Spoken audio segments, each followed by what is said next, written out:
जय माँ, जय जय माँ, जय जय माँ, जय जय माँ। जय माता दी। हम बात करते हैं सभी ग्रहों की 7वें भाव पर यदि दृष्टि आए तो क्या प्रभाव होते हैं।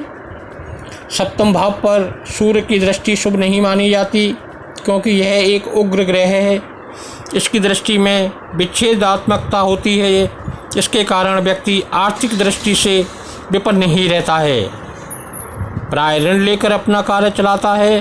अपवाद रूप से पैतृक ऋण भी देना पड़ सकता है। व्यक्ति के विवाह में भी स्वाभाविक विलम्ब होता है। यदि शीघ्र विवाह हो भी जाए तो शीघ्र ही पत्नी की मृत्यु भी हो जाती है, अथवा एक मत न होने से विवाह संबंध टूट जाता है। फलस्वरूप दुर्भाग्य योग बनता है। ऐसा व्यक्ति जीवन के पूर्वार्ध में दुखी और उत्तरार्ध में सुखी जीवन व्यतीत करता है, भले ही अर्थ अभाव बना रहे।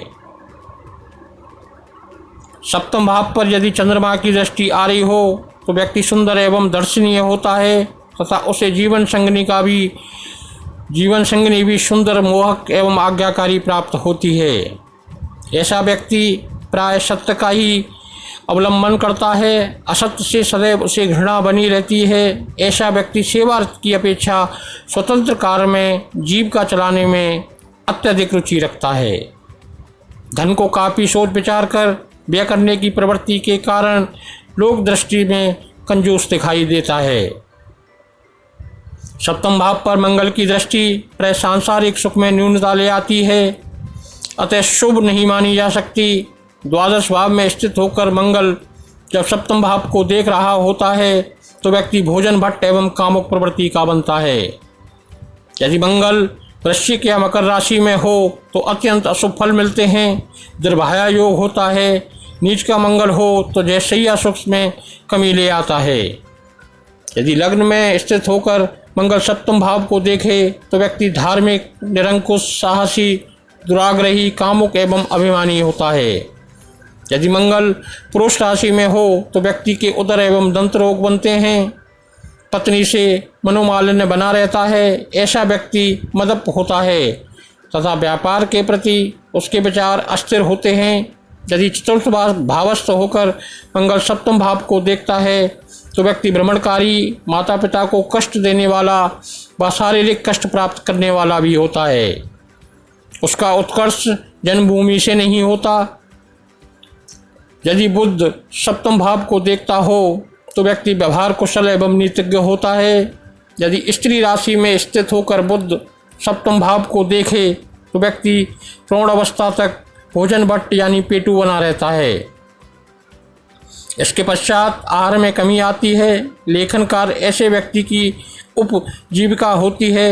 यदि बुध पृथ्वी तत्वीय राशियों में स्थिर हो तो व्यक्ति को सदा एकांतवास की इच्छा बनी रहती है। ऐसा व्यक्ति लोगों से मिलना जुलना कम पसंद करता है। यदि वृश्चिक राशि का बुध हो तो व्यक्ति समालोचना में कटु भाषा का उपयोग करता है।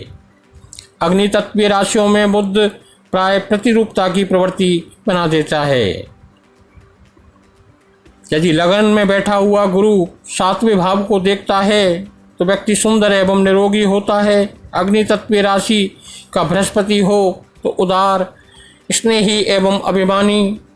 पृथ्वी तत्वीय राशियों में स्वार्थी, जल तत्वीय राशियों में खिलाड़ी, उदार, खर्चीला। वायु तत्वीय राशियों में न्यायी एवं निष्पक्ष होता है। वृषभ राशि में बृहस्पति हो तो व्यक्ति का चरित्र संदेहास्पद बन जाता है।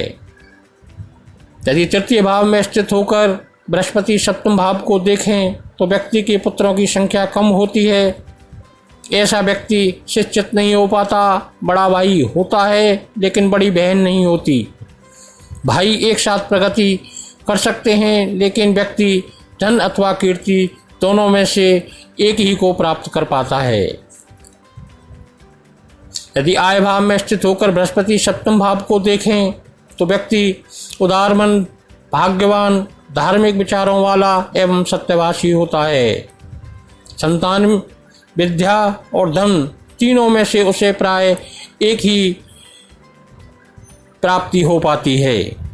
सिंह का बृहस्पति पुत्र संतान नहीं होने देता, दुष्प्रभाव में हो तो पुत्र कुपुत्र, व्यापार में हानि, ऋणग्रस्तता एवं रोगी होना जैसे फल प्राप्त होते हैं। यदि शुक्र सप्तम भाव को देखता हो तो व्यक्ति विलासी एवं सुंदर होता है। भिन्न लिंगी व्यक्ति को अपनी ओर आकर्षित करने की उसमें एक अत्यंत प्रभावशाली कला पाई जाती है। मंगल से पीड़ित एवं वृश्चिक का शुक्र व्यक्ति को व्यभिचारी, मद्यपी और दुराचारी बना देता है। ऐसे व्यक्ति की भाषा शैली मोहक होती है, लेकिन यदि लग्न में शुक्र हो तो अनेक कन्याओं को अस्वीकृत करके अंत में साधारण कन्या से विवाह करता है। उच्च का शुक्र द्विवाह योग बनाता है या कई स्त्रियों से संपर्क जुड़वा देता है। ऐसा व्यक्ति अस्थिर विचारों वाला तथा धन को व्यर्थ में व्यय करने वाला भी होता है। आरोग्य एवं आयुष्य के लिए यह स्थिति शुभ नहीं मानी जा सकती, क्योंकि अति विलासता एवं काम उपभोग से देह में शिथिलता आकर व्यक्ति की शक्ति क्षीण हो जाती है। यदि शनि पंचम भाव में स्थित होकर सप्तम भाव को देखें तो व्यक्ति विवेकी, गंभीर, शांत, सौम्य एवं विचारशील होता है। ऐसे व्यक्ति की दर्शन, यंत्र आदि गूढ़ विषयों में रुचि होती है और वह इन विषयों में पारंगत भी होता है। बुध से शनि का अशुभ योग चोरी की प्रवृत्ति तथा मंगल से शनि का अशुभ योग व्यक्ति को ठग एवं विश्वासघाती बना देता है। पुरुष राशि का शनि व्यक्ति के भाइयों के लिए अशुभ होता है। यदि शनि दशम भाव से सप्तम भाव पर दृष्टि डाले तो व्यक्ति अधिकार व पद सहजता से प्राप्त करता है। उसे जीविका के लिए कठोर परिश्रम करने पड़ते हैं। अनेक कष्ट सहन करने के बाद कई बार अपवादों के कारण भी उसे बुराई ही प्राप्त होती है। माता पिता से वियोग भी हो जाता है तथा पिता की संपत्ति से वंचित होना पड़ सकता है। यदि ऐसा व्यक्ति सेवारत हो तो पदावनति होती है। भाग्योदय प्रदेश में जाके होता है। यदि शनि अशुभ हो तो कष्ट में जीवन, आजीविका की कठिनाई, सेवा काल में कई बार उतार चढ़ाव तथा स्थानांतरण आदि फल प्राप्त होते हैं। यदि लग्नस्थ शनि सप्तम भाव को देखें तो भाग्योदय होता है।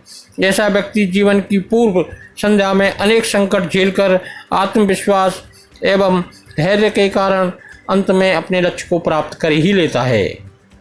यदि शनि अशुभ संबंधों में हो तो व्यक्ति भीरू, बड़े कार्यों से दूर रहने वाला, दुष्ट, लोभी, मत्सरी, दुखी, उद्विग्न एवं एकांतवासी होता है।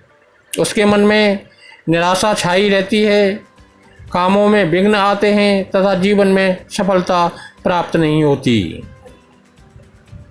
यदि राहु लग्नस्थ होकर सप्तम भाव को देखें तो व्यक्ति लापरवाह, अभिमानी और पराक्रमी होता है। शिक्षा की ओर ऐसा व्यक्ति ध्यान नहीं देता, फलस्वरूप उच्च शिक्षित होना संभव नहीं हो पाता। त्रिभाया योग बनता है। यदि राहु स्त्री राशि का हो तो एक ही पत्नी मिलती है। ऐसा व्यक्ति दयालु प्रवृत्ति का होता है। तीसरे भाव में स्थित होकर राहु सप्तम भाव को देखें तो व्यक्ति शत्रुओं के लिए साक्षात काल का रूप बनता है। उसे मित्रों का सहयोग भी मिलता है। स्त्री राशि का राहु बहनों के लिए तथा पुरुष राशि का राहु भाइयों के लिए शुभ नहीं रहता। प्राय इनके साथ झगड़े होते हैं तथा स्थिति वाद विवाद तक पहुंचती है। यदि आय भावस्थ सप्तम भाव को देखता हो तो व्यक्ति को निम्न कोटि के व्यक्ति से लाभ प्राप्त होते हैं तथा वह दूसरों के द्रव्य का चतुराई से हरण कर लेने में कुशल होता है। यदि ऐसा व्यक्ति राजा का सेवक हो तो घूसखोर तथा मन में लोभी भी बनता है। शीघ्र धनी बनने की लालसा से दुष्कृत्यों में धन व्यय करता है। स्त्री राशि का राहु उपयुक्त कार्यों में सफलता देता है। कन्या संतान अधिक रहती है तथा व्यक्ति तांत्रिकों एवं ज्योतिषियों पर अगाध श्रद्धा बनाए रखता है। यदि केतु सप्तम भाव को देख रहा हो तो व्यक्ति विचित्र स्वभाव का, दंभी, अभिमानी एवं क्रूरी स्वभाव का होता है। उसका शरीर बात रोगों से पीड़ित, बंधु बांधवों का सुख प्राप्त नहीं होता, पर शत्रुओं के लिए वह साक्षात काल का रूप धारण कर लेता है। यदि केतु वृश्चिक राशि में हो तो जातक की आयु, धन, स्त्री, संतान सभी का सुख प्राप्त होता है। केतु अशुभ प्रभाव में आ जाए तो व्यक्ति दुर्भाग्यशाली, वाहन से गिरकर चोट खाने वाला तथा कर्म करने वाला होता है। उसके प्रत्येक कार्य में विघ्न आते हैं तथा मिली हुई संपत्ति नष्ट हो जाती है। जय माता दी।